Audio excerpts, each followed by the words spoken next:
Everyone, welcome back to my channel. Today we're going to play FFS Another Duke from the same creators of Darling Dead, and the fake king is my roommate.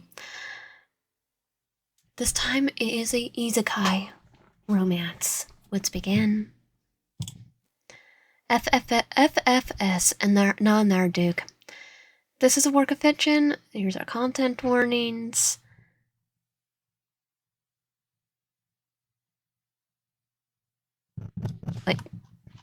Warnings, the game is recommended for people who are 16 or older due to the strong language. They commit to tensions, violence, blood, use of subjective themes, and on-screen death. Okay, let's begin. Enter your name. Your name will default to Bellatrix. Otherwise, Lion. Because I'm being lazy. Oh, I love the...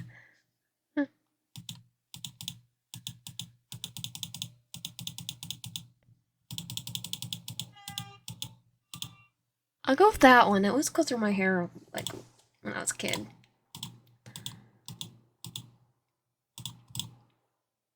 I'm definitely keeping the shirt. For autumn evening, it sure is cold as crap. The streets are packed to the brim, forcing you to look for a alternative route. The rush hour supplies a stretch of pestle and the urban-like gasket. Wait, I'm gonna say it. I know it's pestle, but the rush hour applies a stretch of gasoline and the urban-like racket that accompanies you on your crowded way beyond belief way back home. Yeah, petrol is and gasoline are the same thing. What a lovely day for your tired legs to suffer the extra distance just to avoid the traffic jam. The back alley is not the safest shortcut, but it is the fastest, and from several venues, you picked the one that looks and smells least unpleasant. Still, it's dank, dirty, and as luck would have it, it's far from unoccupied.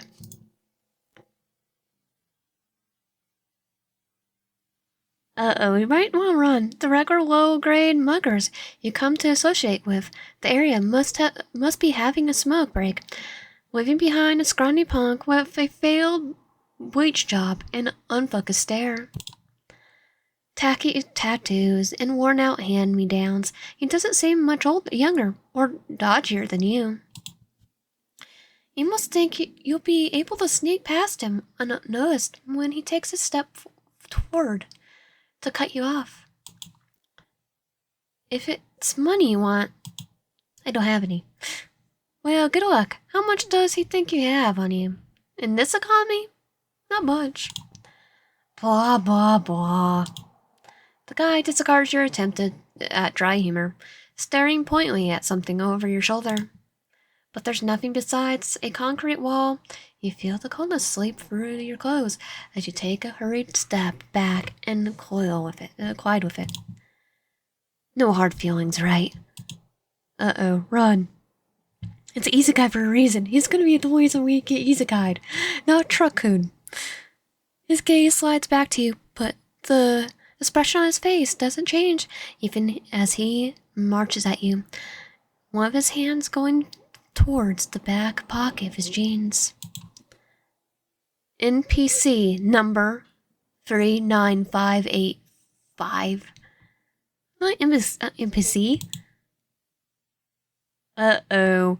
Okay, we're running. What is this crazy butthole on about? You just grabbed a knife. He's gonna go ghost face on us. Hold on, is that a knife? Yeah, it's a knife. Should we go ghost face on him before he goes ghost face on us? It sure is. He's holding in a vice-like grip. He's on you before you could react, before giving you the room to escape. I think I would rather take Truck-kun. on one of his hands fist the front of your jacket. Yeah, I definitely would rather take chthonicchromestudio. Thur buries what feels like a entire length of the blade into your side, pulling out just as fast, wet, and slippery with blood. Crap. Should be wearing a ghost face mask, sir. Though you struggle and riddle, pushing the fug off you, you surprisingly strength sends you ricocheting backward like a paper doll. 99 off, 1 remaining. He thinks everyone's NPC? He mutters under his breath, giving you just a single appreciating glance as he toppled to the ground before darting out the alley. He thinks this is a video game, and then the truck is actually going to hit us? That'd be the worst choice. Hey! Scream all you want. Either the thug nor the passerbyers hear your voice as it's drowned under the canopy of the evening traffic. The pain spreads for you like lightning, doubting when you try to get back to your feet. Grin your jaw. You have clawed out of the alley. Returns to the main street, just in time to see your attacker snake through the busy crosswalk, ignoring the red light, only to swerve. Crap. Right under a speeding truck. Okay, truck couldn't took me and the knife. Karma is... Wait. He taught truck code, you took him and stabbed me. I'm gonna take a guess and say we are gonna end up meeting him again. What the heck is this? It's not heck. At least you don't think it is. You're alive, pain-free, but dazed. Crap. The thing you just said about pain lies. Your head collides with something cold and flat. A window? GM, are you for real now? This has gotta be a joke. If it is, it isn't funny. What is this place? Another book? A novel this time? Well, did we get Isekai'd a lot more in a lot of times? What? Who? Forcing your eyes to focus on what is before you, you glance around the confined space, noticing the dark, velvety interior and thick curtains on both sides. You're swaying back and forth. No, not you. The vehicle. A carriage of sorts? Darn it all. You rat butthole. I did what you asked for. GM, answer me. In the corner of the seat in front of you, there's a yellow bird who's kicking at the wall? Oh, it's mad. And now it's smacking with its wings. Who's GM? Who are you? Where are we? I'm gonna ask who's GM. Who's GM? The bird hears you and ignores you completely. Continue its tirade. Voice growing more and more irate. Why the heck am I a stupid bird? Oh, it's the guy that caused all this. Grabs bird and crushes it. As a lamination turns into a snarl, something in your brain connects. The voice, it's familiar, like you heard it recently. The guy went stabby on us. Well, time's churn. I'm gonna torment the bird. But you can't connect it to a face laced with desperation as is. GM, you frickin' butt. Turning to the poor little heart out, yelling its poor little heart out, the bird forgets to hold on to the seat. When the vehicle drives over a bump, it sends the creature toppling forward. Unconsciously, you wing across the divide between the two seats and reach over towards the bird. Ah, you. The scream startles you, sending you backwards. Your body hits the seat. Its softness cushions you completely. The bird shields itself with its wings, only to scoff once it looks past your face. Oh wait, it's only the stupid NPC.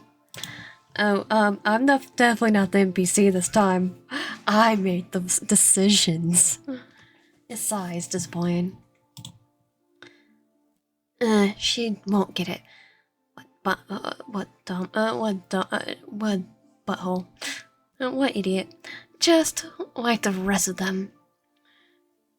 Well, this idiot will be very creative on torturing you. Oh yeah, now you remember that creep. How could you ever forget? Yes, that yellow cartoonish-looking bird staring at you, is your killer. The same butthole that stabbed you and left you for dead. You're that freaking butthole who murdered me. Technically, I didn't kill you. You just bled to death. Yeah, after you stabbed me, causing me to bleed to death. Why are you stressing? Not like you can remember anyways. Well, I remember everything. What? Does it help you sleep at night when you have no conscience? Snarling out the words, you stand up, coming closer to the bird. No, to your killer. Well, I'm gonna kill it too, so... Actually, I sleep fine, thanks for asking. Well, I was, but now that I'm stuck in the stupid bird body, yeah, Truck-kun got its revenge for me. Cool sob story, but you want answers, and you want them now. Why did you kill me? I didn't kill you. You were never alive to begin with. It's all your fault, too. Couldn't you have, I don't know, died faster? That way the stupid truck went. Truck-kun. Its name is Truck-kun. Is he seriously blaming his death on you? Look, butthole. My name isn't Butthole. Yes, it is. Really now. Well, his name is Roadkill. Just like I got a name, but not like I got a name to begin with. Fine, if I get to name him, I'll name him Roadkill. Fine, it's KD. No, I like Roadkill better. Kid? No. What? No, it's not Kid, it's... And you should call me Kid, and... Should I call my killer by his name? I'm calling him Roadkill. You asked, though. Never mind. Anyways, no harm done.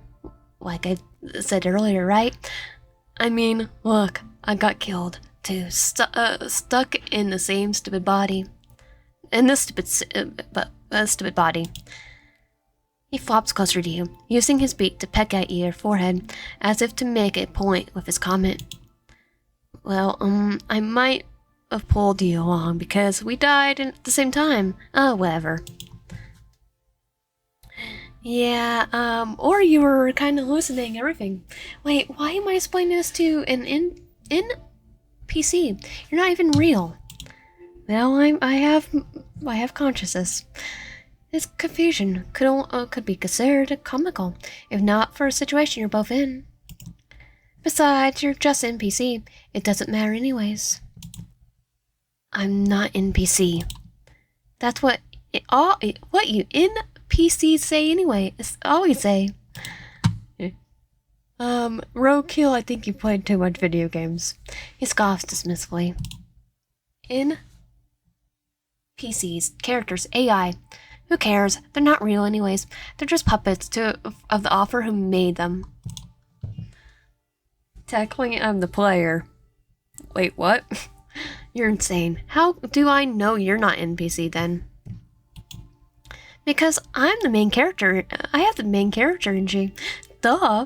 And I can actually, think. So he has main character syndrome. Confirmed. But the thing is, I'm the main character. He slowly blinked, taking in his tiny bird bot form, your expression morphing it into doubt. There's too much ego in that puny body of yours. Whatever helps you sleep better at night. Whatever helps you sleep better at night, the audacity of your own murder. It makes you livid. I think it makes you livid. How dismissive he is. Sure, you're not dead. But he still stabbed you. Time to turn him into Kid Fried Chicken. Hey, wait. I don't like the look on your face. The bird in your hands. You squeeze the living daylight out of his body, causing him to choke on his last word. Ready to be turned into fried chicken, kid? Wait! He chokes out, coughing when your grip loosens. A bit, only a little. To make sure he doesn't escape. Oh, I'll still squeeze. You wait for him to catch his breath. This better be good. I guess blind who gave me the order to kill you. I'm the only connection you have with him. So you can't kill me yet. You squint, doubting him. Then again, it's not like there's anyone else displaying the situation you're in right now. At least, of all a talking bird. I can explain where we are, who you are. Despite having a mirror, you could tell that you're not the same. Not exactly, at least. Your body feels strange, like fitting into new clothes. Its movements unfamiliar. When you speak, your voice is familiar, but a little hoarse. Fine, but I'm not letting you go. Screw you. I'm going home. His silence when he feels your grip tighten for a second. Okay. Have it your way. So, what's going on? Why did you kill me? What? You can still remember that? You forgot soon enough. GM doesn't want his puppets running around traumatized. Now that he mentioned it, your last moments are getting a bit fuzzy. He stabbed you, right? Oh, yes, he did. I'm the one remembering. Yes, he had a knife with him, but that's all you can recall now. Why me? You just got unlucky. If he could properly shrug, he would. For a moment, he seems to forget that you're even here, complaining under his breath. Screw GM.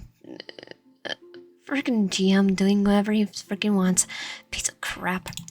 GM, is that who ordered it? Huh? He blinks at you, confused. When you bring him back to Earth, recognition floods his voice. Oh yeah. And it was supposed to be an easy task too, like all the usuals, but I never died at the end of any of them. Until now, he hasn't spoken to me since I woke up either. Doesn't know where he is at. Don't know where he's at. Fox tears drip around his eyes as he pulls a single wing out of your grip. He bats at your face. Well, screw him, look. My handsome face gone. Do you know how tragic this is? Nope, no. Get pissy, just try to squish him again. You handsome? I've been told that I'm very handsome. Yeah, I think I'll pass on him. Your parents don't count. Yes, they do. No, they don't. In prospect, he starts pecking at your hand, which you retaliate by pressing your thumb down on his head to make him stop. Knock it off and explain why you decided to kill random people. He helps outside, slightly more morse. You promised to send me home when I finished killing 100 NPCs. You were my 99th, but you're here, alive and well. And I'm gonna be alive more. If you get any funny ideas. Your friend wanted to be clear that you're not dying a second time. Yes, I won't do anything. I mean, with what hands, right? If birds can't unroll their eyes, you're sure kid would. Home. Are you stuck in like a alternate, what do you call it, a virtual world? Where's your home? Somewhere not here, that's for sure. Worried about yourself, speaking of your clothes, looks too old. Last season fashion, probably. Too old? Have you ever taken a look at yourself? Gee, if only there was a mirror somewhere around. As if you need one. But I'll describe your appearance in exchange for, any drawing gems you got? No. Though the tone is bland, there's a hint of excitement in it. Oh, fantastic. What did you expect from a thug? He's after jewels. You won't be put past him to pour wine and them off your cold corpse if such an occasion arises. It's prime time to assess what you have, just to so you can keep track around sticky wings. Lifting your arm, you tug at the fabric underneath the blankets, which wavens as you stretch out further, though there are many layers. They considerably thinner than you expected. Thick waist gathers at your collar, with puffed sleeves hanging on your shoulders. There's not much on the dress itself, gems or otherwise. But the hat, why have jewelry when that's there? Yeah, especially when hats were fancy back then. Though you're just noticing the earrings, brushing around your face, shaking along with your movements. Thick with gloves wrapped your arms in the cage of folds. One of your wrists feels more constricted than the other. Upon scrolling, you whiff the folded fabric attached to it via a soft sting of lace.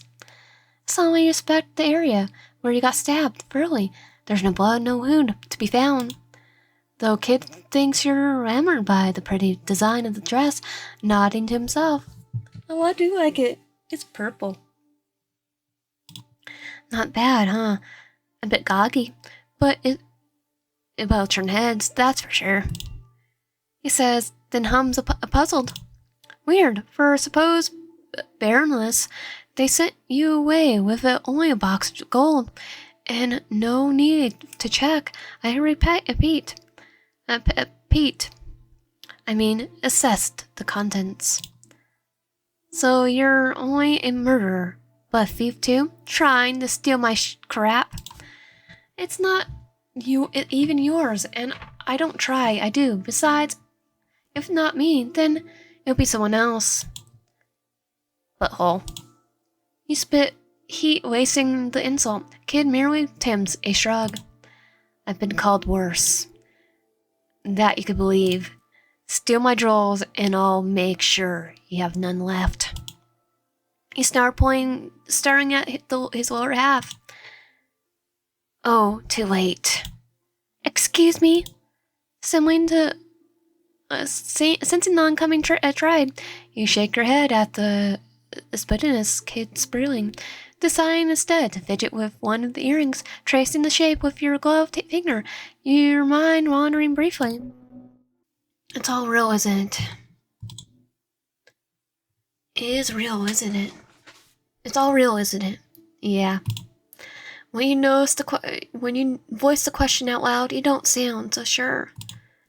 For NPC, yeah, sure, as real as it can be. I'm not NPC. I have my own thoughts. Would you shut up about that already? I'm not NPC. I'm not NPC. Blah. He mocks your tone, using the comically pitched voice to do a crude impression of you. Roaring your eyes, you ignore him, in favor of taking your fingers to pinch your cheeks and yank. Oh crap, that hurts. That hurts. No matter what the tiny chick says, you know you're not an NPC. You're definitely not dreaming. Then, what is this to a non-NPC? How do I explain this without bursting that poor AI brain of yours? Isekai'd. Now he's calling you AI too? Like he thinks we're in a video game. This world is only a mirror of existing one, just like yours, like a mirror of mine. See, worlds can be made from scratch, souls can't. And what a soulless person is not, and what's a soulless person if not a puppet? They do whatever they want because they have no remorse. I'm not soulless.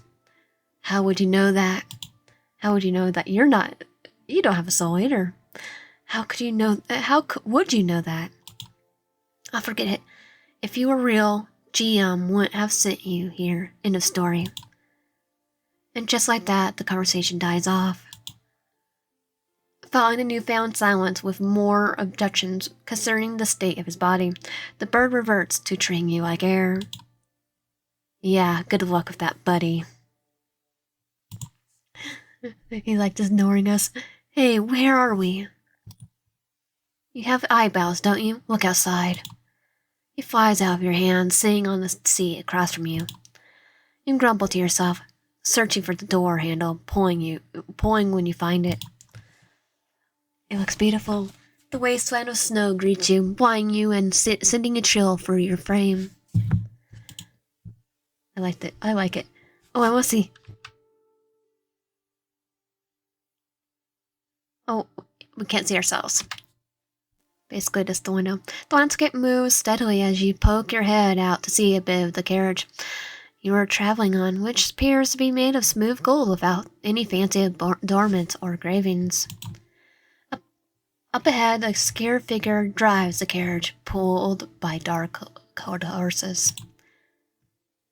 Taking their view once over at the scenery, you find more snow and mountains, and a forest of trees. Oh, there's the sun. I love the art, though. Son of a... Shut the darn door! Never.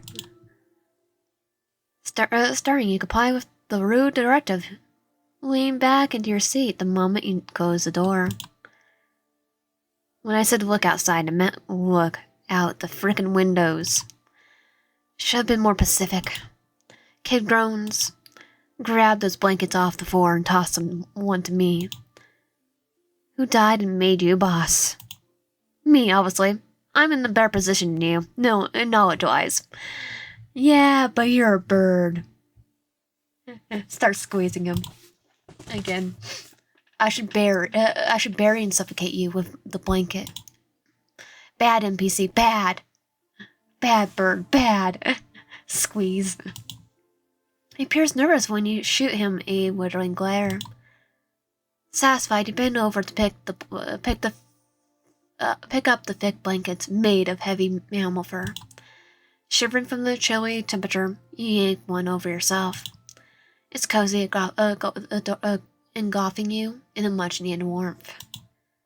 As an afterthought, you threw the other one at a kid smug when its tiny body is caught under it. I'll do worse to him. The only response he gives are muffled protesting and rapid movements underneath the blankets.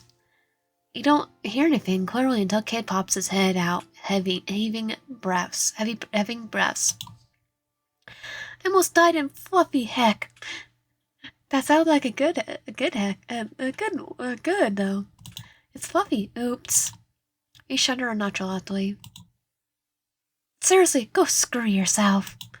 He throws the comment tidily, snugging further into the fur material. He slides, pudging out. That's not supposed to be cute.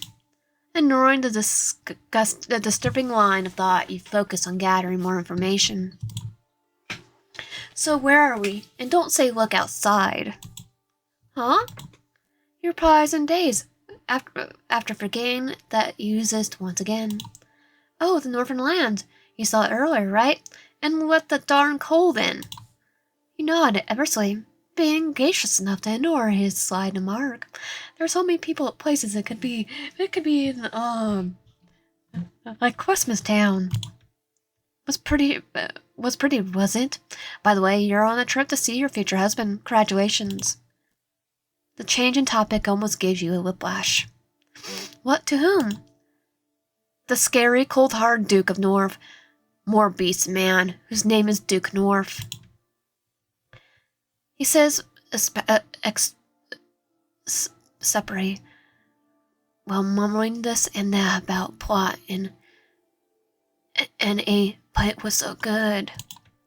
And you're the evil villainess, the infamous lion. Huh?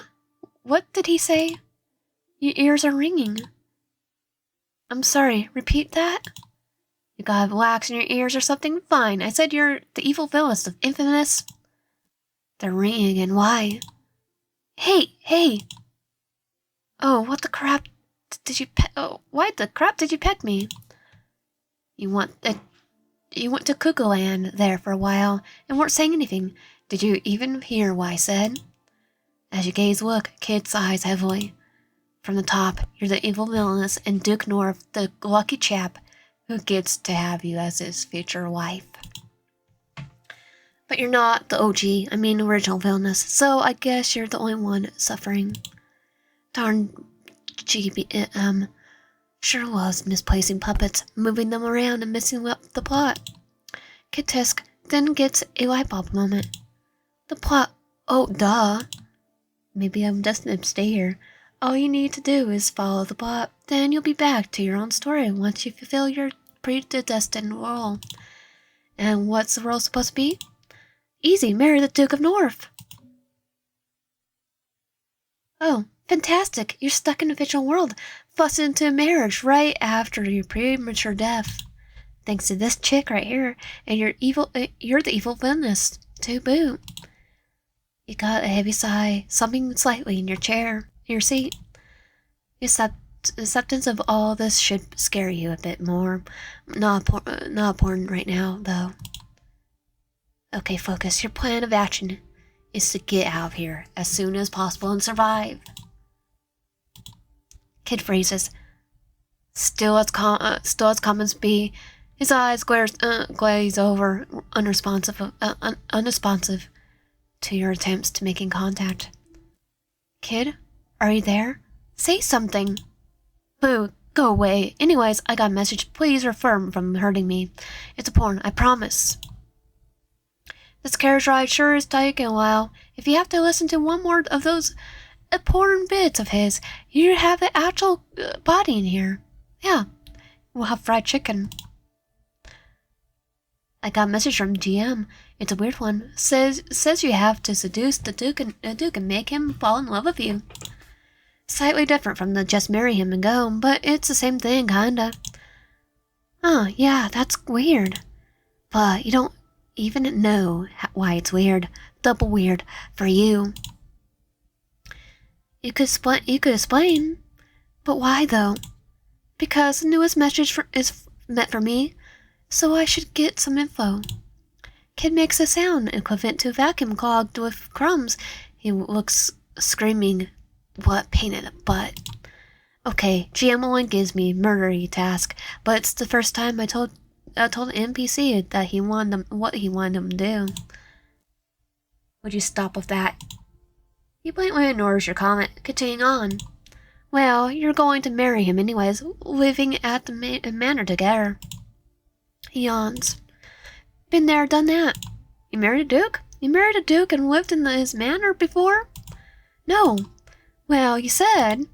I meant that I've seen this trope before. You mean Isekai'd trope? Wait, why do you know all this? Where I get my sources is important to you. You need me. Yes, I do, but... It dawned on you when Kid would have gotten his information from. You read romance novels, don't you? Absolutely not. I have no idea what you're talking about. That's a little too fast, Kid. They say that the guilty denies immediately. That's bullcrap. Moving on. We need a game plan. If GM's giving you this task, then there's more reasons why I should help you. I'll just have to make him fall in love with me, right? I just have to make him fall in love with me, right? Right? Okay. Easy peasy, I think. Yay. Yeah, because he's actually a sweet guy, right? I mean, that's what it says on the chthonicchromestudio page. That's a worst case scenario. He hates you. Then it has us both killed. Especially since I'm the cute, adorable animal companion. Oh, he's gonna kill you? I actually wouldn't mind that. I beg to differ. Differ all you want. He's just an NPC, so it should be easy to convince him to fall in love with you. You're not so bad looking after all. Thanks, I think. Don't do anything stupid like fall in love with him or anything, or whatnot. Why not? This coming from the guy who's past tensed me. Is it you or me that stuck as a stupid bird? You, but that was on you. Chuck-kun got my revenge for me. You're right. That makes me the only viable option for seducing him. I swear, I was pretty hot before I became this princess animal pet. Being a bird is an upgrade. Excuse me, if I didn't want to help you, I would I would leave your mouthy butt. If I didn't have to help you, I would leave your mouthy butt. Good. And what? Have some other treacherous creatures turn you into their snack? I'm a snack already? Yeah, different kind of snack. Chicken, Wolf will have Tucky fried chicken. You're both interrupted by the carriage coming to a slow trot. Rumbling on rough terrain, it eventually stops. Remember, he used his nurturing instincts to score some fetching points. A fetching point? You say it was a novel. Yeah, a visual novel. Oh, I don't know how the system works exactly, but since you're AI, some technology has to be involved, right? I'm not... Anyway, when the door opens, pretend to faint. Really? Shh, it'll work. Trust me, it always does. Or does it? In the novels you read, sure, but in the novel where you have free will, no. Will the characters follow the tropes you know? No. Kid stares at you, doubting expression, nodding. It's showtime. Guess you're as ready as you ever be. You step out into the cold, the wind buying your skin, and its doors open. You face a group of people who are standing in front of a grand old manor. Which one is the Duke? I'm the one with black hair and red eyes. You sure? Yeah, it's a classic. Is that plot twist? Is someone else completely in the technically is, but completely it's just someone else in hiding. Okay, here goes nothing. Pride gone, you're doing this. Oh no, I'm falling. Internally, you went how dramatic you sound, stretching the word falling as long as you can. Your arms lift to rest on your forehead as close and close your eyes. Your body goes limp. You're hoping that the stunt doesn't end up with you kissing the ground. Now, a second later, you're cushioned by something plump, but pelly, followed by a low grunt. Are you alright, my lady? Peeling your eyes open, you met with... Okay. I like ye. Pecs? I like ye. A Hawkeye's pecs? Okay, his face is not half bad either. Even though it's half covered by charcoal black strands of hair and scrunched into a frown. His brows roll deeply, the ends of his mouth pulling down further the longer you're in his arms. Regain the use of your brain, you politely speak. Ah, yes, thank you for catching me. The Duke of Northern Lands. That pause was definitely recurrent. Only confirmed by the sound of it snickering behind him. You feel soft feathers as something or someone just beneath you. Your overcoat sliding upwards into your hair. Kids slightly giggling next to your ear. I'm Duke North. He mocks, making his famous movie character's introduction. Poor butthole. NPCs are randomly generated. They don't even get properly named. Yeah, but he's a love interest, so should he? Though Duke is far away, his eyes squint at you. In an attempt to distract him, you cough dramatically, lifting your hand to cover your mouth, then masking your subtle swat at Kid. Kid, offended, replies with a single peck. The cold must be getting to you. Yes, I am from the desert, so yes, it probably is. Yes, indeed. Speak of names. What do you even call him? You're not married yet, and you're sure of that. But Duke North is still Duke North either way. You could be calling him by his title or actual full name. Screw it. Thank you for catching me, my betrothed. Dive the Florchesse's masquerade home. You lay a single palm against his chest. Crap, it's so soft. And pat your eyelashes. There's a choked sound, which you assume belongs to a certain bird. You're not sure what's causing Duke to glare like that. The suspicious noise, your idea of a pet name, or are you touching him, or all above? Is there a problem? You give him your best customer service smile. No. Short and straight to the point. He's probably put you down.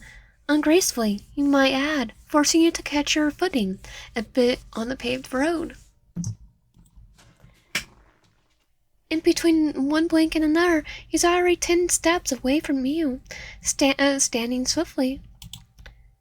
After surveying the abrupt distance, or your reaction to it, he glances you with a polite, if rigid, half-brow.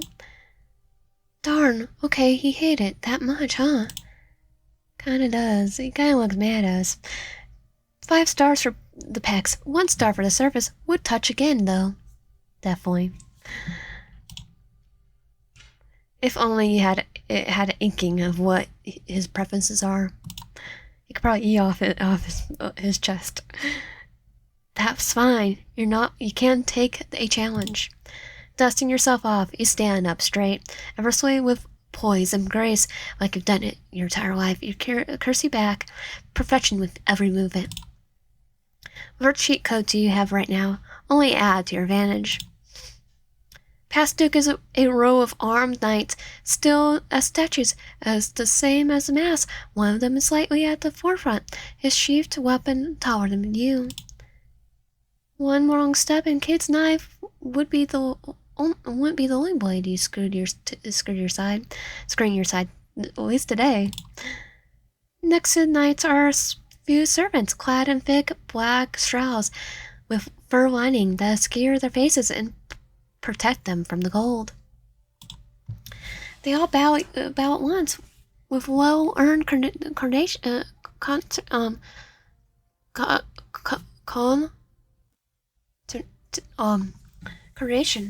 and regard. Well, the warm welcoming is more like a cold finial. Does your grimps fit in with the morsel assembly? Well, you're lost in your observations. Kid, however, decides that this is a perfect moment to make a darling escape. Reflectively snatch the darn bird by his pudgy body, caging him tightly in your hands as punishment. Kid chokes out a swear, which you cover up by turning your head and coughing several times. Oh my, I hope you did not strain yourself from grabbing the poor creature. A red-haired man whose countenance is observably brighter than anyone else's speaks up by Duke's side. Their curl-up lips picking from behind the shroud seems almost menacingly joyful, amused by either your earlier blunder or your eccentric evasion just now, no doubt. Forgive me, my little bird isn't very intelligent. You see, he was abandoned in the gutters when he was just a baby. And, he tried to stab me. You part your hands to reveal a blessedly quiet kid, then nudge your thumb into his side a bit. Chirp, chirp. Looks like you're not the only one with a fantastic acting. His name is Doots. Idiot, but it's only a temporary nickname. He's so precious and lovely. I can't just decide. What chirp, chirp. Well, I could call you stabby murder man. Oh my, and an idiot, a stabby murder idiot. Oh my, how quaint. He makes such a strange noises. You can't be helped. The fear some larger creatures has damaged his brain considerably. How pitiful. Truly.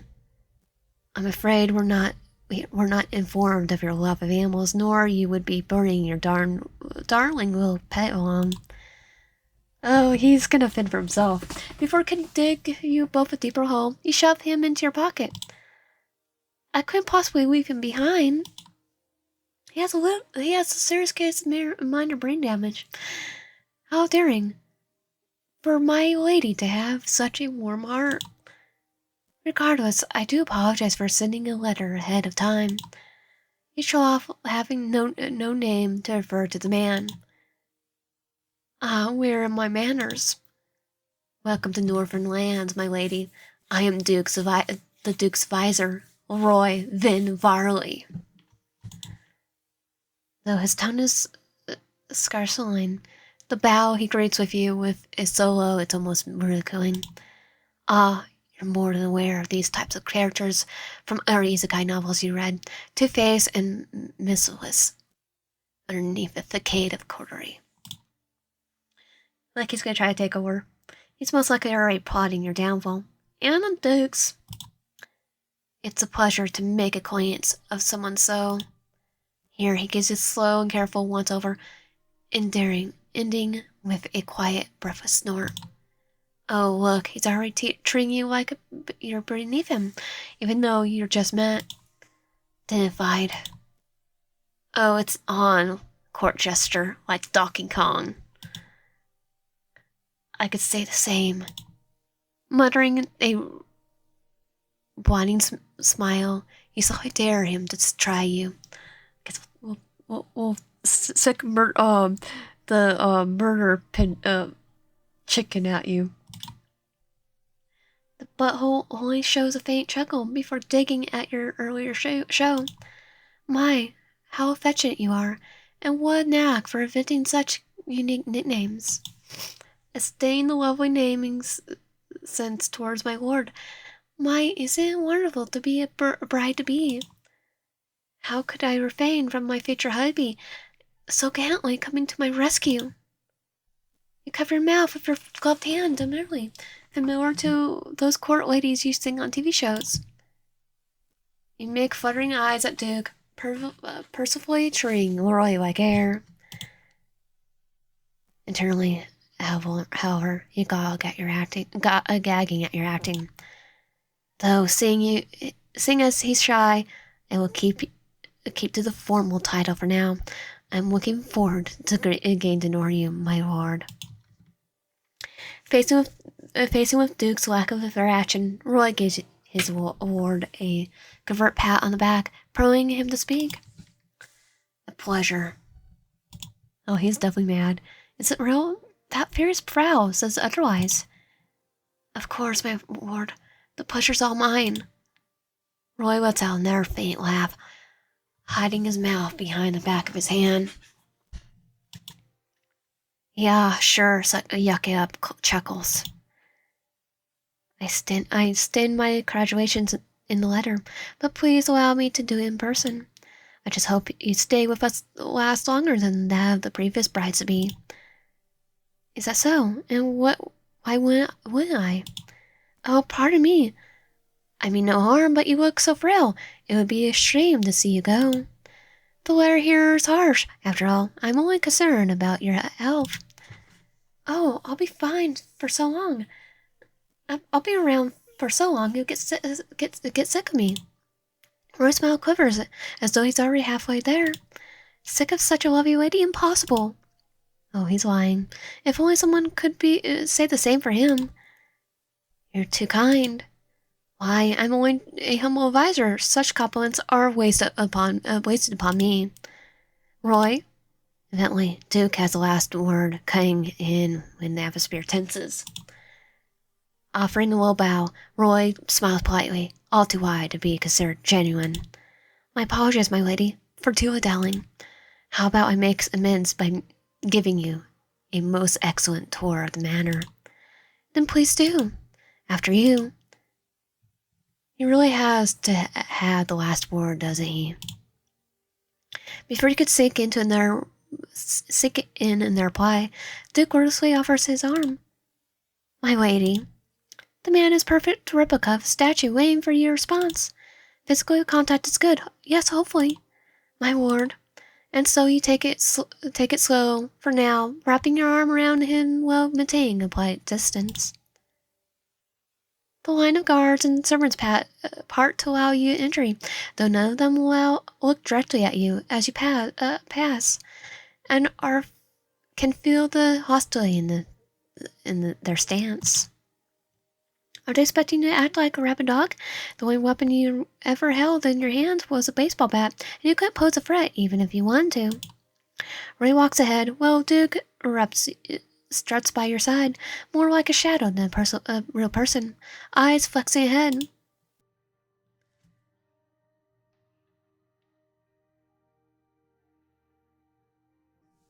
If you weren't already introduced, you assume Roy was the owner of the manor. He certainly walks like it, babbling on about interior design and as he guides you upstairs.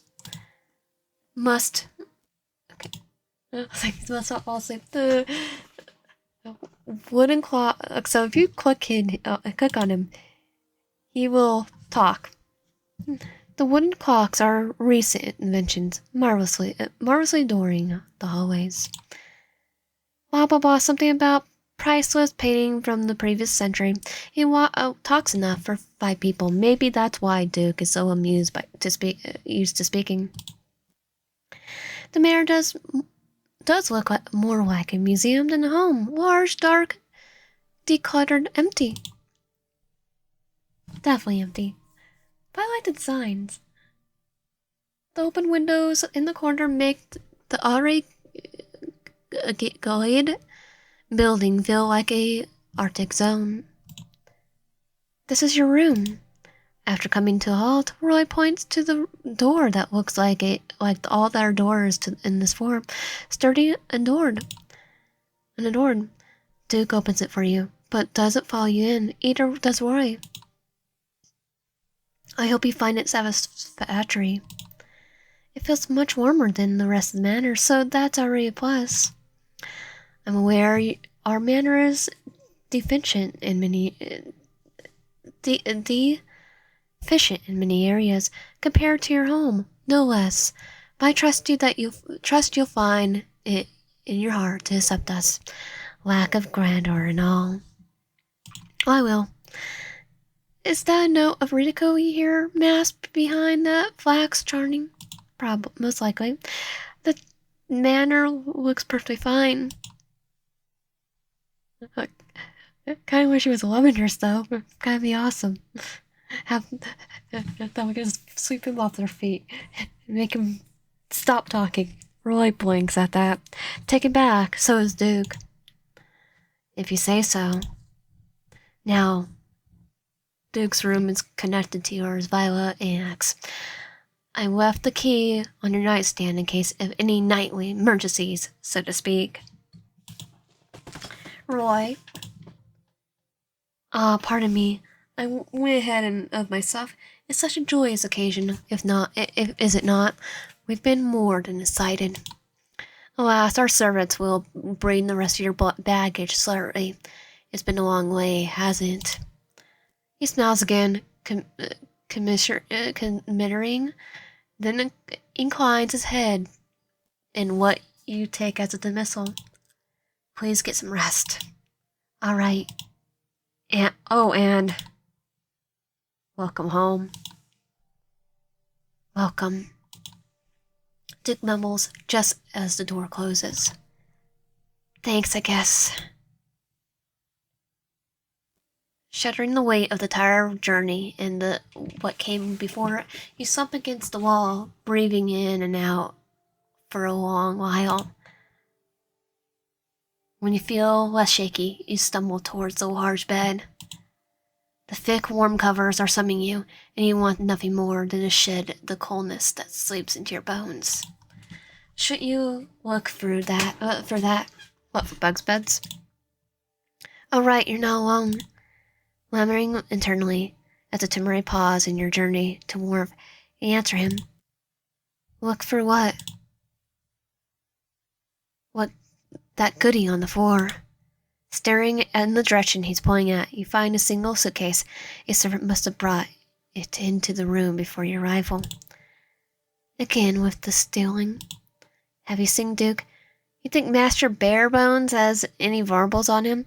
Where under that boarding cape of his, please? That boarding cape of his, please? They're pretty sure I will say, because I had to redo the dialogue for when we met him. He was talking about the fact that he liked his giant pecs too. Now, that advisor of his, however, he sure is a peacock. Are you crazy? What if they accuse me for that crap you do? Have you seen that frickin' weapons they have? Your knife had nothing on them. Better you than me. Oh, I'm supposed to help you. Yeah, you're supposed to. Yeah. So keep your kleptomaniac wings to yourself. Kid immaturely plies with a mocking expression of you, hand, wing gesture, and all. Okay, open. Ignoring the idiot, you bend down to snap the suitcase open.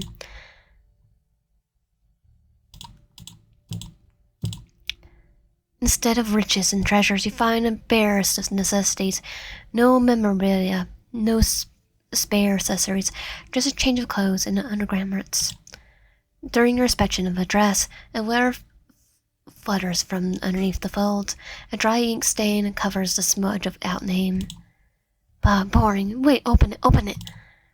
What is it? Some land deed? Open. Turning the letter around, you see a plain red wax seal flapped underneath the partially opened. You read the contents. I'll treasure our last meeting dearly. I hope you remember every moment as well as I do, and that my advice will be of use, my dear friend. No signature. How mysterious. Well, whoever it is crap out of luck. What a piss poor friend you turned out to be, huh? Yeah, because we're a different person altogether.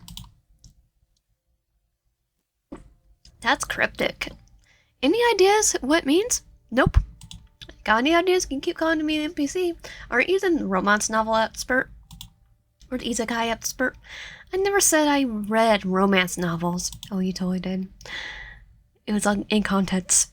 Sure you don't. Whatever, just put it back. Must be important at least. A knock on the door forces you to pause with the letter held in midair. Like a child who's about to get caught with a hand in the cookie jar, Kid rushes you in a harsh whisper. Hurry up, hide it already. Why? It's just a letter. It looks sus. Just do it. Fine. Putting the letter back where you found it, you shut the suitcase and kick it under the bed. The metal hinges scraping noisily against the floor. Is everything all right, my lady? A woman's voice rings out, muffled through the door. She sounds sweet, though oddly concerned. I'm all right. May I come in? Yes, sure thing. Sure thing. What are you, a peasant? Yes, I am. You're the villainess. Act like one. Act like what? A school bully? Nah. Oh, whatever. You may enter. Image... case, no eyes, no brows. Okay, so that one's not in there. It's your order. A maid enters, greeting you as she does. The maroon locks that peek from under her hood as she strains back from bow. Promised by Roy, she delivered the rest of your luggage, a small chest of gold in another suitcase. Even with her face scared, she looks as plain as they come. Yeah, definitely. She just looks like a ghost. My name is Cassandra. I'm here to serve you, my lady. Is she the actual love interest? I shall be in your care, then. Though... Oh, yeah, definitely you can't don't have her.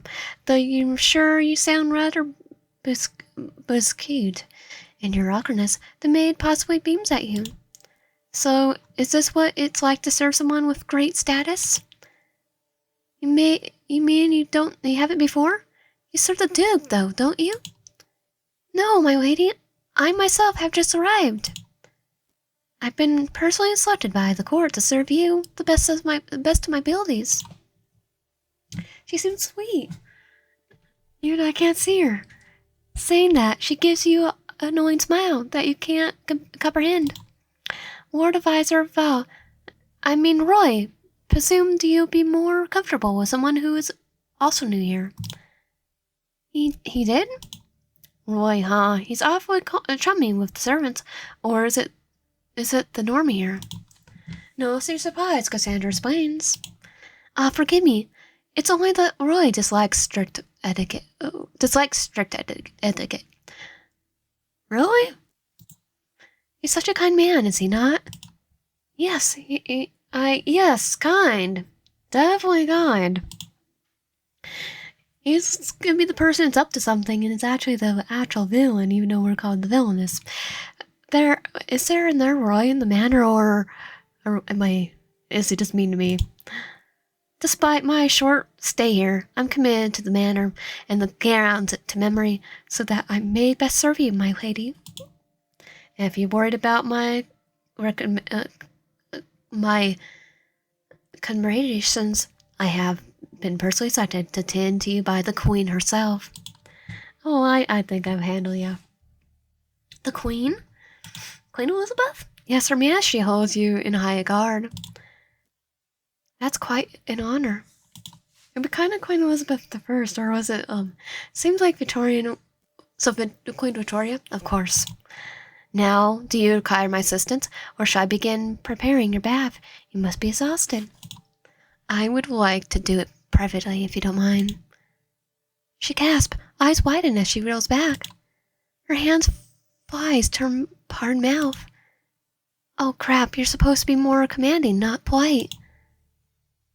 After a moment of silence, she hesitantly returns to her original stance, then responds. Oh, of course. Then I wish you a restful evening, my lady. With that, she's gone, leaving you alone in the room. Oh, with the bird. Stabby,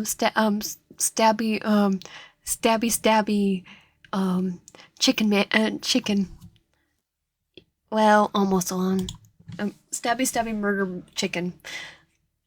Oh crap, I didn't know how freaking hard it is to pretend to be a bird. All you have to do is be quiet. You try being a bird then. Or you can learn how to shut the crap up, regardless whether it or not you're a bird. Pot calling the kettle black. I can be quiet. The thing determined by your background choice. By my background choice? Enough. Kid crashes down, as if ready to make a leap before fight. Before he can respond, you catch him, leveling him with a glare. Why did I even let him come with me? Because you know you're useless without me. No, you're useless without me. Your task is to have me successfully seduce Duke. Considering I'm the one who's doing all the heavy lifting, I could do it alone. Thank you very much. So far he's been a pain in your butt, a free warder, taking up your space, using up your air. Why don't you make yourself useful? Fine, ungrateful ass butt. Asshat. He flaps away into the corner of the room, sulking or whatnot, and doing the opposite of what you said, whoever, no skin on your back. Following peace and quiet. Before going to bed, you take a closer look at the room, partitioning into the areas by the curtains.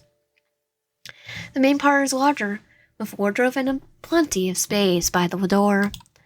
The study, though smaller, leads to what looks like a balcony. You can't imagine it being used very often, if at all. Aside from the furniture, your assigned room is pretty bare. The furniture and desk hold no valuables either, cursory of kids' eager research. Speaking of, you catch a bird fiddling with the latches of the newly brought suitcase. He freezes nervously. Oops. Stop. Immediately you throw a shoe at him.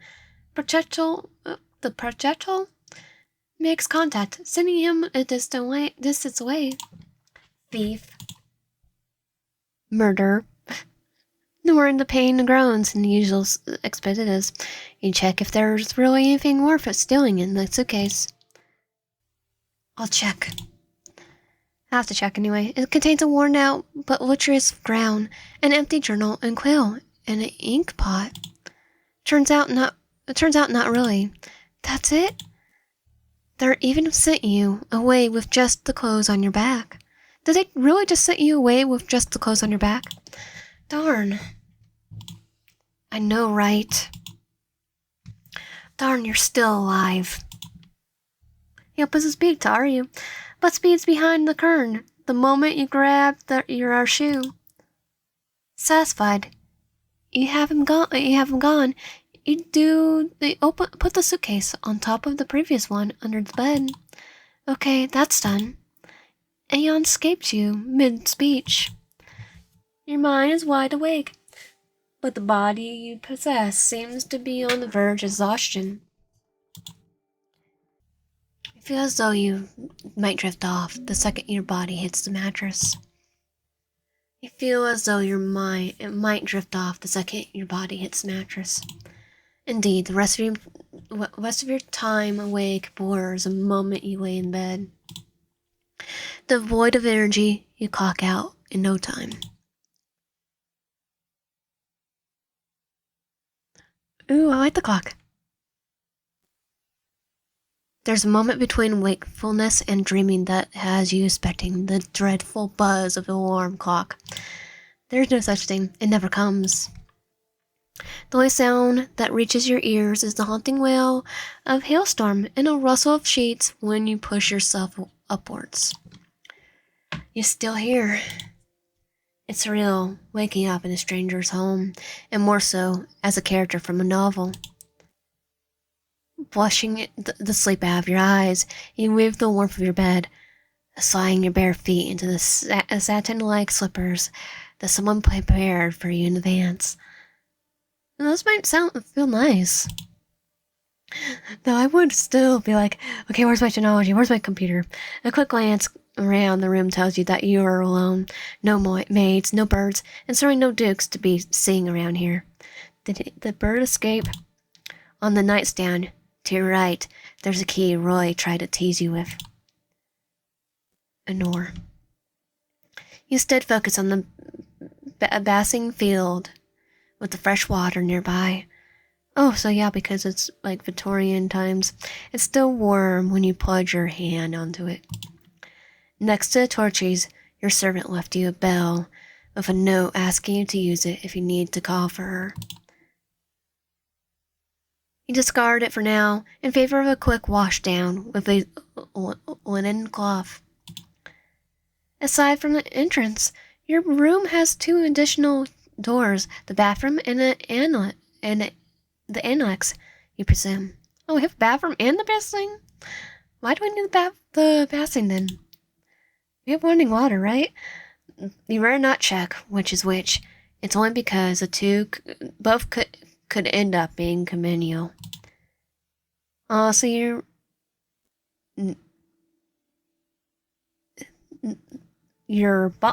clothes cover a lot, but it's not like you're not just wearing underwear. Once you're ready, you call for Cassandra, but minutes pass and she doesn't show up. Maybe she's preoccupied. The manor's big, after all. How far could the sound of a bell travel? That leaves you having to dress up on your own, which wouldn't be a problem if your outfit choices didn't consist of elaborate dresses with more layers than reason. Oh, I could can I just go on the... Ooh, the pink one's cute. This one feels right because of the how festive it's, the how wintry it is, and kind of reminds me of Christmas. This doesn't fit well, really fit well with this. I haven't seen christening though. I'll do this one. Taking it off was much easier than putting on, even if you pick up the simplest of the gowns. Your outside shoes are nowhere to be found, so you content yourself with the slippers, wrapping one of the smaller blankets around your shoulders for warmth. Behind the window, the snowstorm is raging on. There's not a soul outside, just miles upon miles of white. Oh, there could be someone out there just buried in the snow. There's not much to do in the room. You won't find a Duke in here, that's for sure. Yeah, he's too busy wandering around probably his own room. You better start looking if you want to find your future husband-be. Now, where to go first? Well, I think I know the right answer is the one with the heart, because it's the only one that does have a heart. But nowhere. You stay in your room, just outside in the corner. Then see where your feet carry you. There should have a library here, right? Or an office with books. Let's check the entrance now that there's no crowd camping at it. Well, I definitely would want to go to the library, but because it's probably the right choice, just outside. Oh, there's hearts. And that was probably the good choice. Yeah. You're going to be residing here for a while. You might as well try and memorize the layout of the manor, starting from your immediate surroundings. There's a quarter outside your room. It's unmistakable, much like the one further down. Tall windows on one side, narrow balcony behind it, and a neat line of paintings on the other wall. A couple flower pots arranged by the turning point give off a sweet, lemony scent. Other than that, there's no one else even remotely alive in the hallway. Maybe the ghost. No, wait, they're not alive. Just as you consider turning back, a clank of vast, loud footsteps echoes from around that corridor. Oh, there's our very sexy love interest. Oh, we kind of match today. In a blink, you stand face to face with no other than the Duke. He's dressed in a fur overcoat with specks of flesh snow melting away on the strands. The towering man makes an almost comical startled expression that coquettes into his customary frown. In his arms, that he rapidly hides behind his back, is another smaller coat, maybe from the same material. Good morning. Oh, so it's still morning. Hard to say with all the snow falling. Yes, good morning. You sound belatedly, and a few beats of silence passes before either of you speaks again. Where is your coat? What coat? Oh, that's a good question. You didn't see your shoes anywhere in the room, so you can expect the coat is elsewhere too. I don't really need it. I'm not going outside. It's probably still cold on there. Definitely be cold for me. Oh. Scrunching his nose, he studies you wordlessly, only to hand you the overgarment he's been hiding behind him. You should wear this instead. Regular outerwear isn't recommended for the harsh weather here. Except, taking the gift, you run your hands for the fur. It's thick, but softer than the fabric you've ever felt. Any fabric you ever felt in real life. Thank you. That's ice, mock socks, wool, and steel mane fox's belt. There are both distinct as of last year, but there's still a few bolts remaining within the duchy. So you guys put them to a station just for the fur? Bad, Duke, bad. If they're distinct, that means the material alone has to be worth a fortune. And still, he's used it to commission a coat for a fiancé he didn't even want. Because he's sweet. I apologize if it's too simple. I didn't have your size beforehand, and I had to assume the length. This like so big for me. Hold on. You made it for me? I just sewed it. The weaver did most of the work.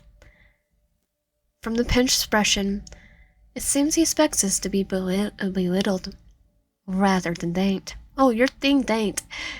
We're forcing to play Persona 4.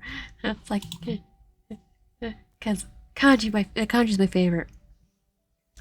Thank you. Duke's cheeks flushed in response to your words. His usual rigor composure falters slightly as he shifts from one foot to another. It's just a coat. That you're personally made for me. Handcrafts such as these show that you're especially you work well with your hands. You let the word linger longer than necessary, hoping the individual catches on. Duke's brows winkles in thought, cogs churning. His eyes widen slightly at the indications, cheeks dusting in crimson, mouth opening practically before shutting with a clamp of his jaw. I didn't mean it like that. Oh, she did, but I didn't. Oh no, how interesting. Okay, I like it. To show your appreciation, you quickly put it on. Find that it fits you surprisingly well. The fur, though thick, is also very tight, and the coat doesn't hinder your movements. It's wonderful, I love it. Fundelmox at first, the Duke observes you through half-lidded eyelids, as though waiting for that gotcha moment. When he realizes that you're not making fun of him, his entire body sags. It's really nothing. More relaxed now, Duke helps you lace and blend up the front, smiling slightly as he does so. His movements are a bit stiff, and his movements never touch you directly. You can't help but grin back, another thing that comes to him as a surprise. Encouraged, if dazed, by the reception, Duke reaches towards his belt. There, I have something else for you. You prepare more guests? You're spoiling me. No, it's just that I should spoil you back, but forgive me if it takes me a while to come up with something suitable for you. That's just isn't necessary. If I am to be your wife, that's only fair. Nonsense, I'm your husband, or I will be. Please forget, I said anything. Flustered himself beyond words, Duke pulls out a fist-sized leather satchel, holding it before you as offering. Careful, it's heavy. Heavy and warm. The moment you take the satchel off him, a pleasant heat runs through your entire body, warming you up from the top of your head all the way down to your shoes. Forgive me for my tardiness. I had hoped to have it assembled before your arrival. It looks awesome. Keep. A heating. Crystal, yes. I deployed them to feel the forges, but I thought it would be of use here as well. Was one of these used to keep the bed warm? Yes. Was it not to your liking? What did Kid say? An evil Duke? He looks more like a puppy and the beast he supposedly is. 'Cause he's gotten away from his programming. There. No, it's perfect. The blankets alone would have sufficed. You didn't have to go to such lengths for me. I thought that if... He cuts himself off abruptly, almost angry. Yes? Shaking his head, he gives you his thin, silver smile. I hope it makes you stay in the duchy even a little less tedious. Oh, it will. Being able to see you every day definitely will too. Tedious? Is he joking? Living in a huge mansion rent-free with a maid and no job? Tedious? Your butt. It's like hitting the jackpot. Oh, it is. What do you mean? And he's the best part of the jackpot. What do you mean? He snorts at that. Not roguing, but disbelieving. I'm aware of the statue of destiny. I also know that you didn't wish to come here. There are a few places worse than that. And then he cuts himself off, gaze lowered. I want you to know that there's nothing I require of you. Besides marrying you? He winces and you regret speaking at all. I mean, you don't really want to marry a stranger either, do you? It doesn't matter what I want. He says calmly without a hint of emotion behind his words. I'm the Duke. Yeah, you should have your own rights too. Freedom to love whoever you want. You're also a person, which would be obvious, but it seems it isn't for him. At first he looks at you as though you're speaking a different language, but then he breathes out a laugh. You must have heard the rumors about me. The slander about your cold heart and beastly demeanor? Oh, definitely not true. Unless you're just decide to be yonder and stab everyone. Slander? Repeats the corner of his lips hooking up. I'm yet to see any truth to the gossip. You shudder with one arm, shaking the satchel in your grasp to prove your point. Do you not find me intimidating? On the contrary, I find you rather charming. Laughing out of breath, the Duke turns away from you, suddenly interested in one of the paintings. Now I know you don't mean that. Don't mean that. Seems determined by your previous choices, are you saying that I am a liar? You have chuckling, glaring at him mid mock offended. No, I didn't. I mean, I don't mean to accuse you.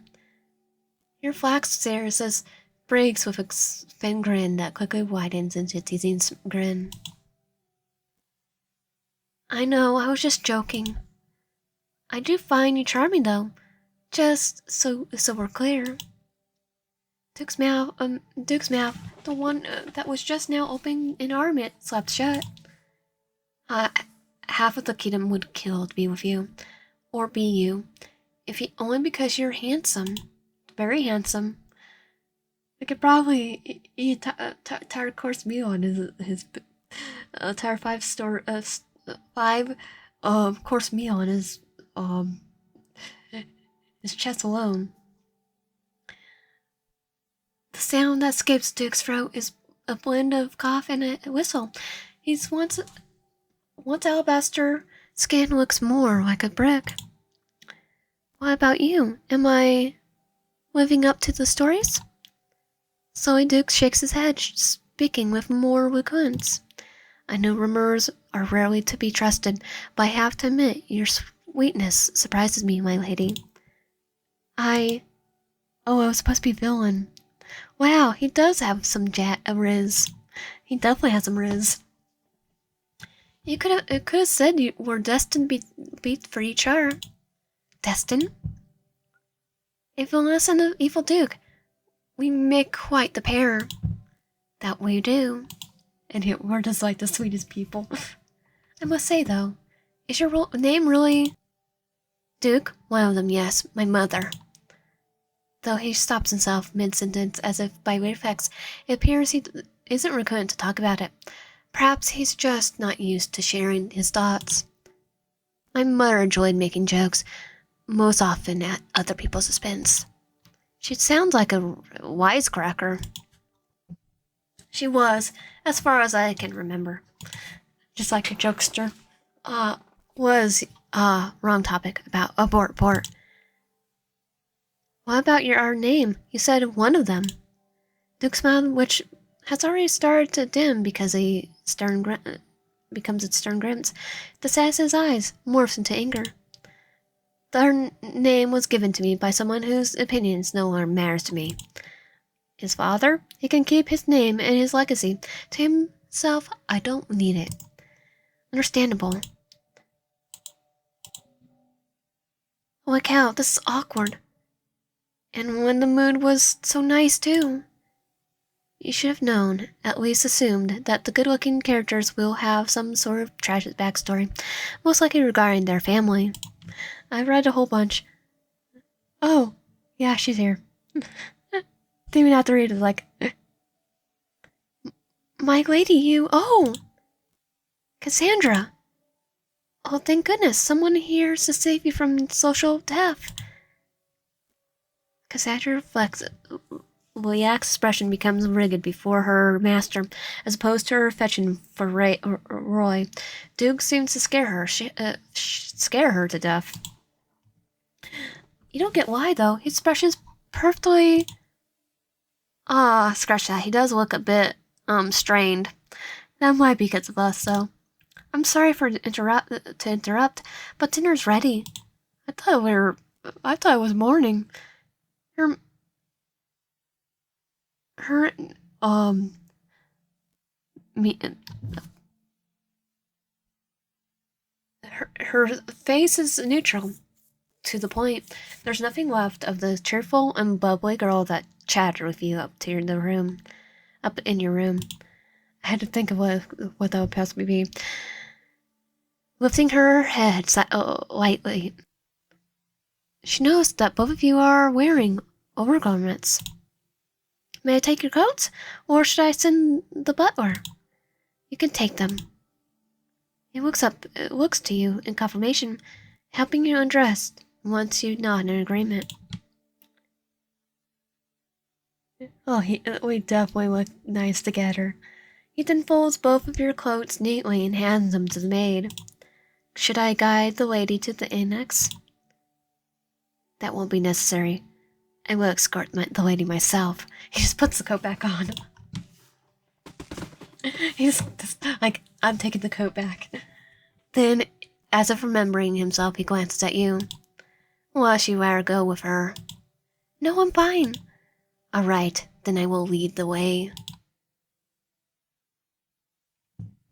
The annex, like the rest of the manor, is dimly lit, but offers a full view of the hothouse gardens sprawling outside.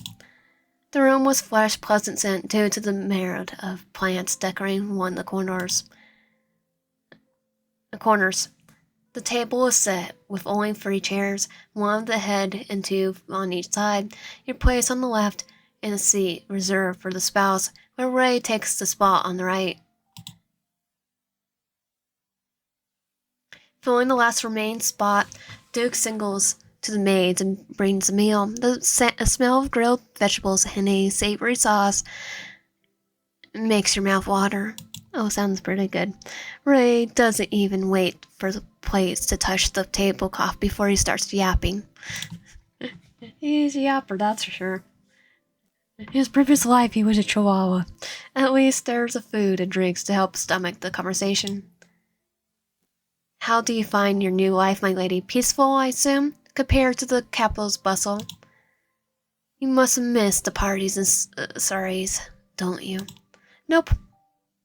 Why do you miss yours? Simply anticipating the talk. Roy smiles, doesn't even bicker. I thought your guess is correct.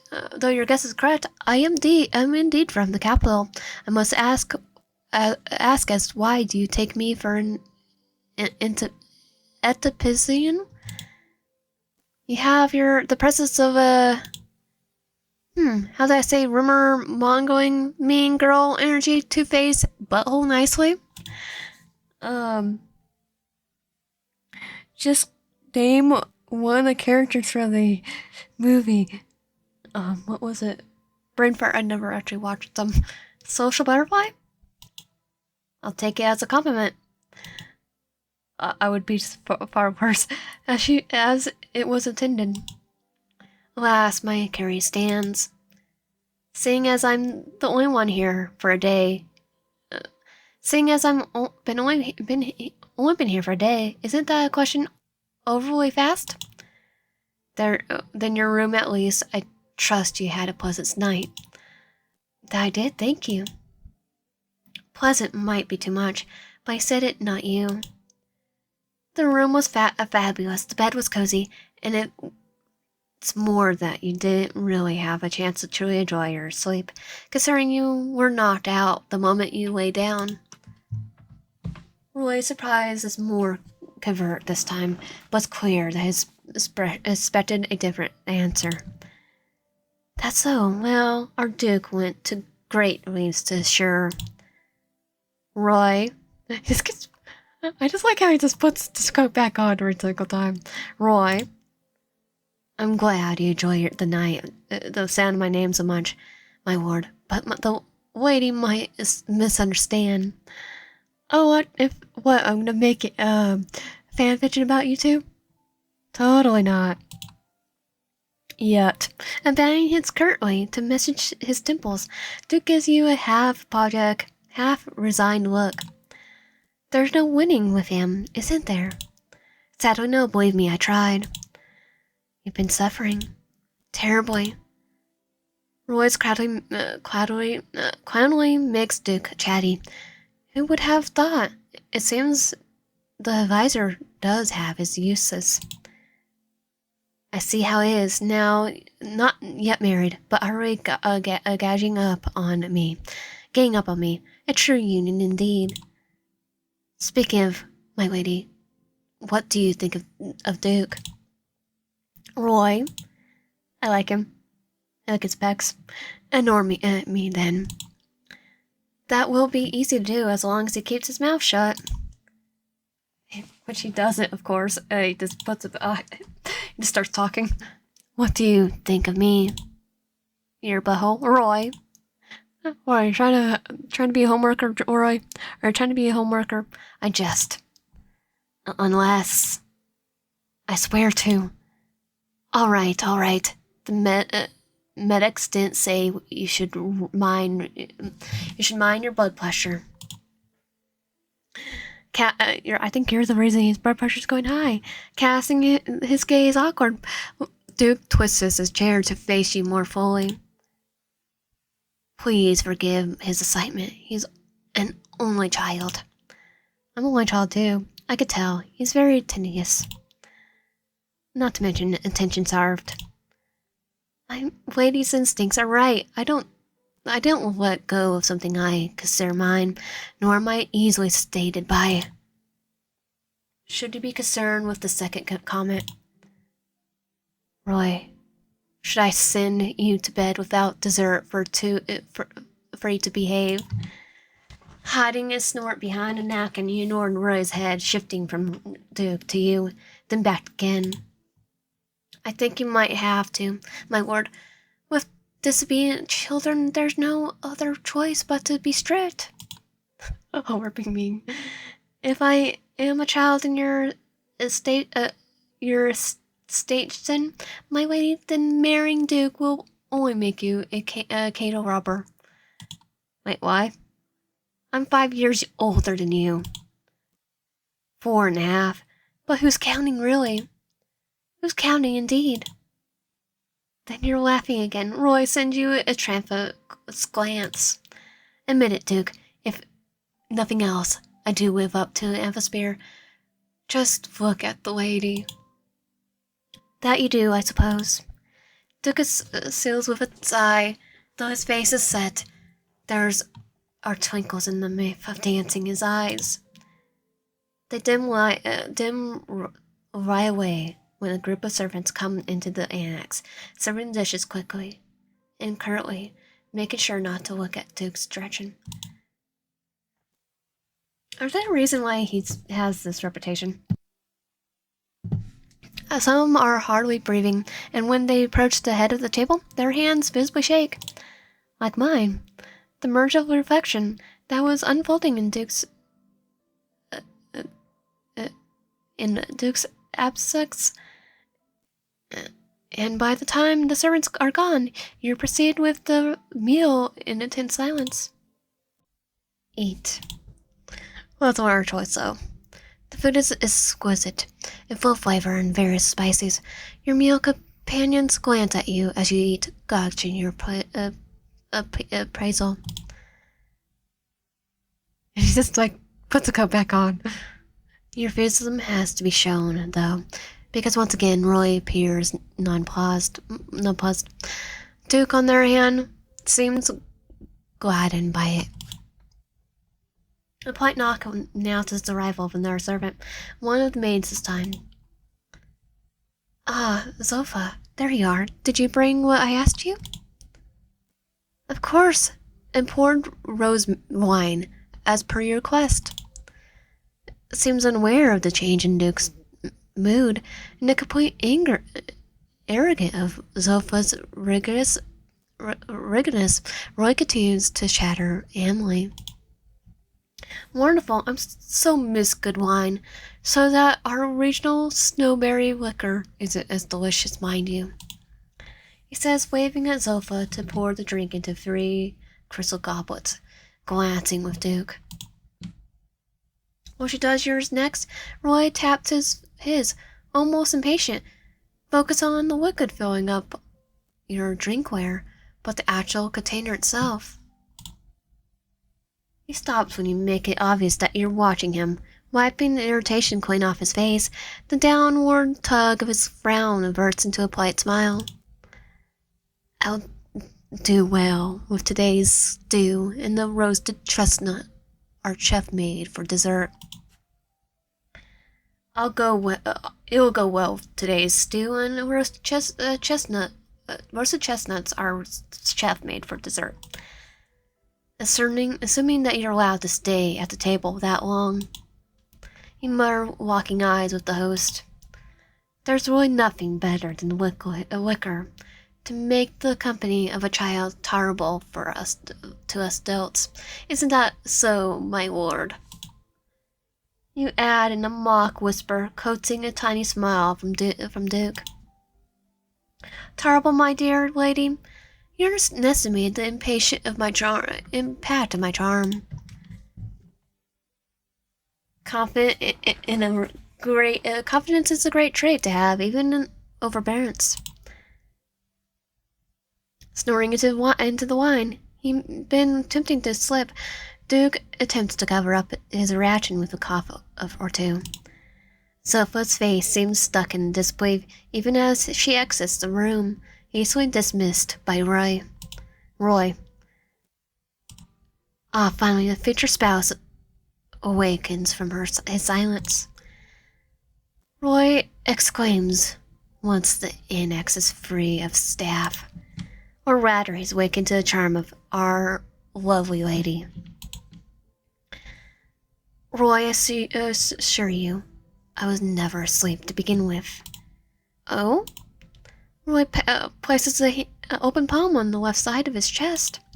And here I thought you didn't believe in love at first sight. Oh, no, he's getting to know us. Yes, having Duke's closest confidant teasing him like that is a good sign.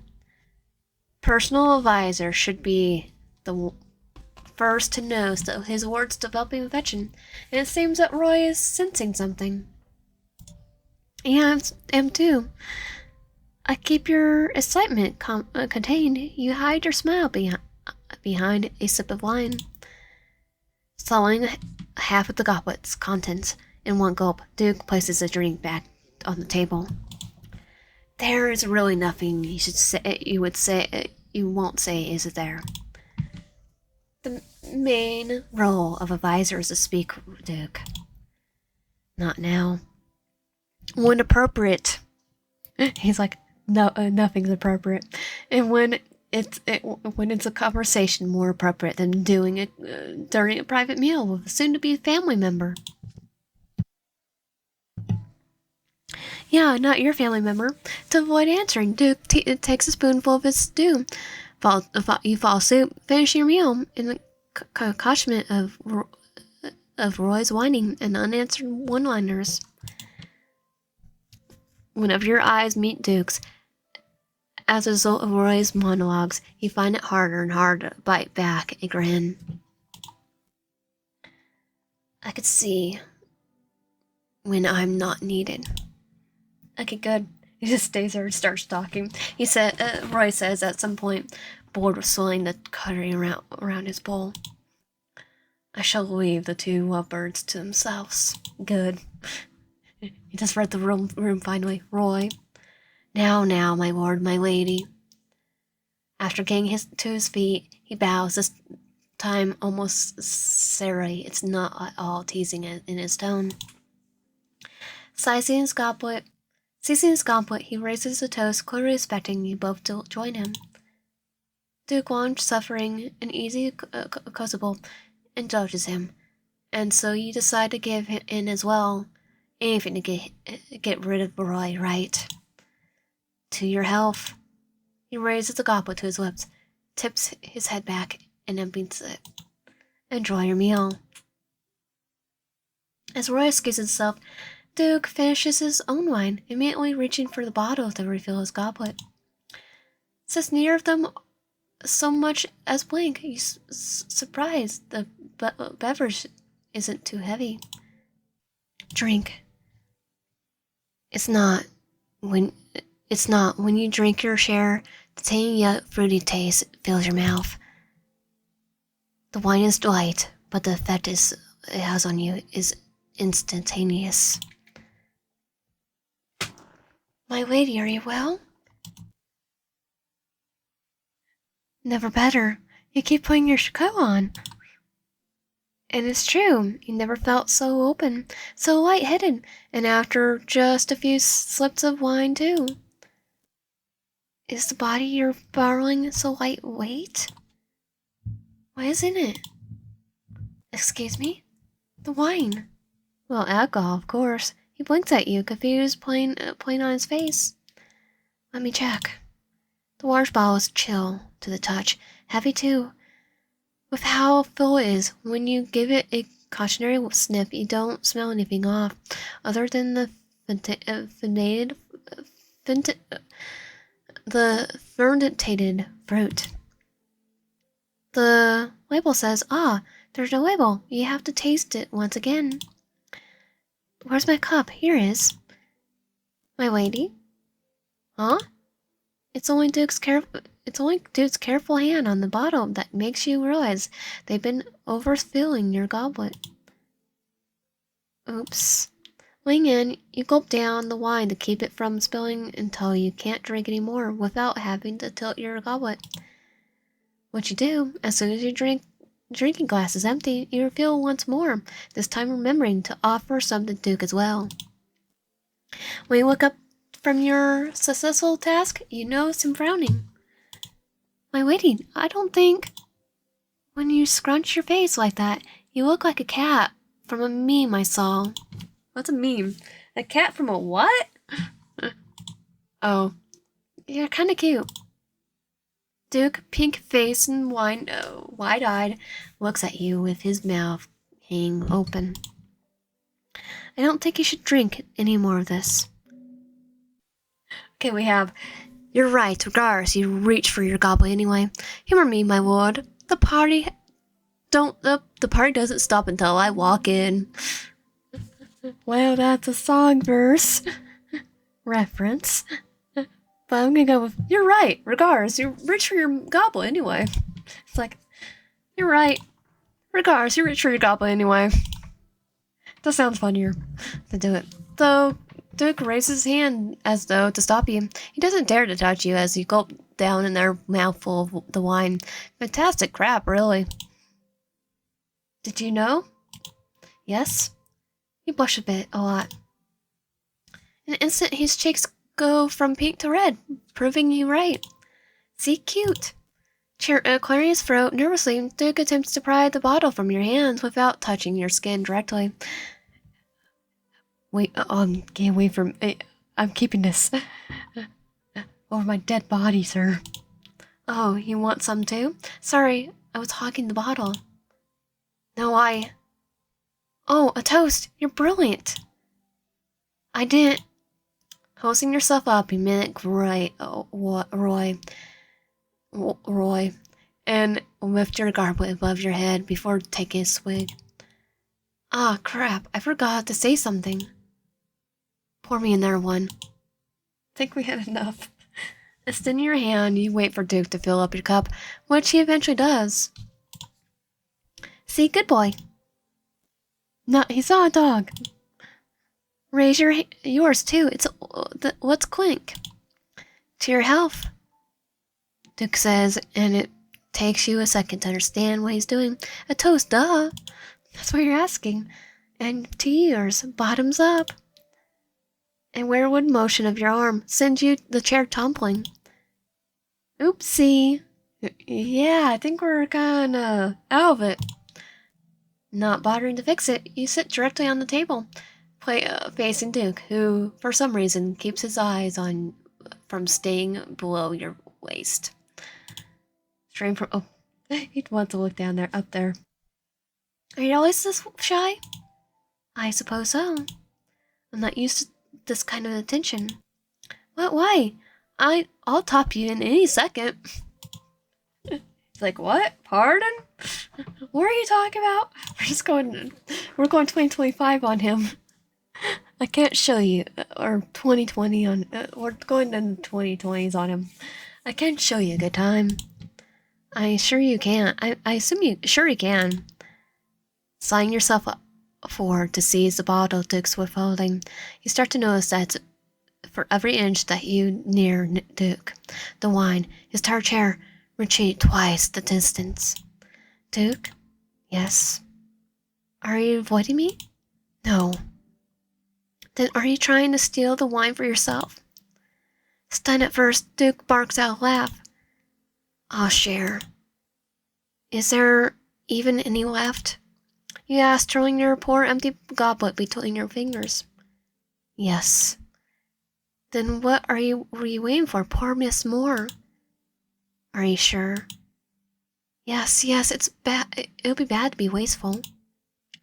That's all right. Okay, one more. Drink in.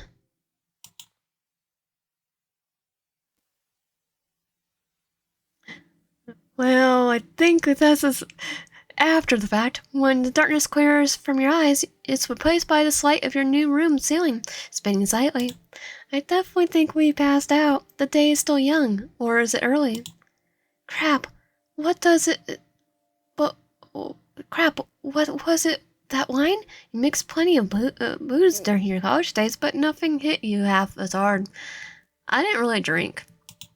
Maybe a sip and then spit out. Then again, if they used to put actual Coke in Coca-Cola, you wouldn't be surprised if the wine was spiked. It's wine. It's wine. It's already comes with alcohol. It's already pre-made with alcohol, so it takes you 3 tries to lift yourself onto your elbows. Each time you move, a stab of pain splits your skull apart. Crap. Turning to the side, you mumble through your dry throat. Desert dry throat, as another drum of headache beats mercilessly at your temple. Popping yourself on something hard, you blink against the lights till it hits your eyes directly. We have a hangover. Hold on, hard. I like ye. I like ye. Uh-oh.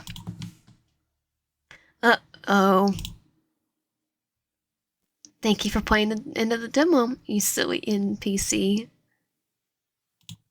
Psst, curious on what's more these smucks are doing? Best bet, Tumblr. And look, more links. Want to donate right here? I already have the full game. I cannot play the full game here. Oh wait, just one more. If that's all done, kid is out. Peace. And that was FFS Another Duke. If you like my content, please subscribe, like, help out, and comment down below. See you guys next time.